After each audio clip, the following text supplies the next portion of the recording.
Hello बच्चों, मैं संजीदा हिंदी शिक्षिका। कैसे हैं आप सब? आशा करती हूँ आप सभी अच्छे होंगे और अपनी पढ़ाई लिखाई अच्छे से कर रहे होंगे। आज मैं आप सबके आवधिक मूल्यांकन अर्थात पीरियोडिक असेसमेंट प्रथम के हिंदी परीक्षा प्रश्न पत्र की व्याख्या कर रही हूँ, जिसमें आपको प्रश्न पत्र किस प्रकार हल करना है बता रही हूँ। अतः आप सभी पूरा प्रश्न पत्र अच्छे से समझकर ईमानदारी पूर्वक बिना नकल के हल करें। याद रखें, नकल करके अंक तो अर्जित किया जा सकता है, परंतु ज्ञान नहीं। इसलिए आप सब पूरी निष्ठा और ईमानदारी का परिचय देते हुए अपना प्रश्न पत्र हल करें। तो चलिए शुरू करते हैं। प्यारे बच्चों, आज हम सब कक्षा 6 के हिंदी विषय के प्रश्न पत्र को देखेंगे कि इसको आपको कैसे करना है। आप सभी बच्चे ध्यानपूर्वक इसे समझने का प्रयास कीजिए। प्रश्न पत्र में 2 खंड हैं, क्रमशः क और ख। दोनों खंड करने अनिवार्य हैं। प्रत्येक खंड के सम्मुख उसके अंक अंकित हैं। प्रत्येक प्रश्न के उत्तर देना अनिवार्य है। खंड क में देखिए आपको क्या करना है। पहला प्रश्न है, पठित गद्यांश को पढ़कर प्रश्नों के उत्तर दीजिए। इसमें आपकी पाठ्यपुस्तक से पढ़ा हुआ एक पठित गद्यांश है। इस गद्यांश को आप सभी बच्चे पढ़ेंगे और फिर इस प्रश्न का उत्तर आपको इसी में मिलेगा। इसे आपको अच्छे से लिखना है। चलिए सबसे पहले हम लोग प्रश्न पढ़ लेते हैं।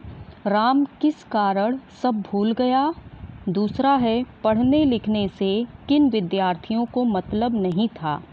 प्रधानाचार्य किनसे दबते थे? तो इस प्रश्न को अब हम लोग ध्यान में रखते हुए इस गद्यांश को पढ़ेंगे और जहाँ इसके उत्तर आपको मिलेंगे वहाँ पर आप रेखांकित कर लीजिएगा और अच्छे से पढ़ते हुए संक्षेप में इसका उत्तर लिखिएगा। गद्यांश क्या है? लेकिन राम तो सब भूल गया, कुसंगति ने सब कुछ भुला दिया था। यह कुसंगति थी भानुशंकर की, त्रिभुवन की और मोहन की। ये तीनों वे विद्यार्थी थे जिन्हें पढ़ने लिखने से कुछ मतलब ही न था। घर से संपन्न थे, नौकरी करनी नहीं थी, इसलिए यह भी चिंता नहीं थी कि मेहनत से पढ़ें। धनी होने के कारण प्रधानाचार्य भी इनके घर वालों से थोड़ा दबते थे और कुछ अध्यापक भी। तो इस गद्यांश में से इन तीनों प्रश्न के उत्तर आपको मिलेंगे। आप सभी अच्छे से इसको लिखिएगा।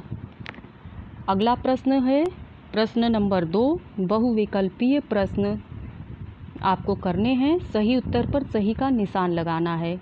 जैसे धरती से क्या अभिप्राय है? देखिए इसमें धरनी लिखा हुआ है, इसको आप लोग सही कर लीजिएगा। धरती से क्या अभिप्राय है? माता, भारत, धरती। इसमें से जो ऑप्शन सही है उसको आप लोग अपनी कॉपी में लिखेंगे। ख है, मेरी राय में तो हमें अभी चल पड़ना चाहिए। किसने कहा था? हीनू बंदर ने, चील ने, खरगोश ने। ये कहानी आप सब ने पढ़ी है तो आप सभी को इसका उत्तर पता होगा। अगला है, पर्यावरण दिवस कब मनाया जाता है? 3 जून, 5 जून, 6 जून। जो सही है उस उत्तर को आप अपनी कॉपी में लिखेंगे। अध्यापक का व्यवहार कैसा था? स्नेहमयी, कड़कदार, धैर्यशील। अब प्रश्न नंबर 3 है, आशय स्पष्ट कीजिए। हम प्रहरी ऊंचे हिमाद्रि के सुरभि स्वर्ग की लेते हैं। इसका अर्थ आपको लिखना है। इसके बाद शब्दार्थ भी लिखने हैं। दोहन शब्द है, इसका अर्थ लिखना है। विनाशक शब्द है, इसका अर्थ लिखना है। अचरज और निर्णय शब्द हैं, इसके अर्थ आपको लिखने हैं।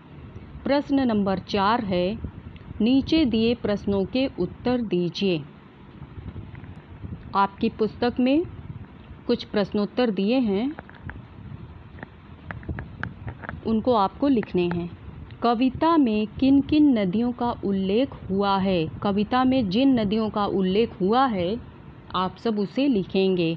बल्लू दादा बच्चों को कैसे रखते थे? मानव की सर्वोत्तम खोज कौन सी थी? राम क्यों दुखी था? इन सब प्रश्न के उत्तर आपको अच्छे से अपनी कॉपी में लिखने हैं। प्रश्न नंबर 5 है, नीचे दिए गए शब्दों को सही जगह पर लिखना है। बॉक्स में कुछ शब्द दिए हुए हैं, जैसे बालक, गंगा, सोना, कक्षा, चौड़ाई, पंडित नेहरू, कठोरता, हिमालय, पशुता। इन्हें आप व्यक्तिवाचक, जातिवाचक और भाववाचक, इसमें से जो जिसमें लिखा जाएगा उसे आप सही सही लिखेंगे। अब देखिए खंड ख में आपको क्या करना है। हिंदी व्याकरण में प्रश्न नंबर 6 है, नीचे दिए वर्णों को जोड़कर शब्द बनाना है। जैसे म हलंत प्लस ओ, र हलंत प्लस अ मिलकर बना मोर। ऐसे ही आप सब इसको भी करेंगे। अगला क्या बनेगा? पूजा, अतिथि और पत्ता, क्रम। इस तरह से आप लोग लिख लीजिएगा। प्रश्न नंबर 7 है, यौगिक, योग रूढ़ और रूढ़ शब्दों को सही जगह पर लिखना है। बॉक्स में कुछ शब्द दिए हुए हैं, इन्हें आप यौगिक, योग रूढ़ और रूढ़ शब्द वाले बॉक्स में लिखेंगे। प्रश्न नंबर 8 है, नीचे दिए प्रश्नों के उत्तर दीजिए। भाषा किसे कहते हैं? व्यंजन किसे कहते हैं? तत्सम और तद्भव शब्दों में अंतर बताइए। तो इसके उत्तर को आप लोग लिखेंगे। और प्रश्न नंबर 9 है, अस्वस्थता के कारण प्रधानाचार्य से अवकाश मांगने के लिए प्रार्थना पत्र लिखिए। और प्रश्न नंबर 10 लिखना है, संस्कृत से है। दिए गए संस्कृत का हिंदी में अनुवाद कीजिए। क है, अक्रोधेन जयेत, क्रोधम साधुम साधुन जयेत। और ख है, जयेत कदर्यम दानेन जयेत सत्यनेन चानृतम। इसका अर्थ आप सभी को लिखना है। प्रश्न 11 है, नीचे दिए गए प्रश्नों का उत्तर संस्कृत में लिखें। चटका कुत्र निवसति स्म? चिड़िया कहाँ निवास करती थी? इसका उत्तर आपको संस्कृत में लिखना है। प्रयाग कयोः संगमः अस्ति? प्रयाग का संगम है। प्रयाग किसका संगम है? आपको लिखना है, कः हलकर्षण करोति? कौन हलकर्षण कौन करता है?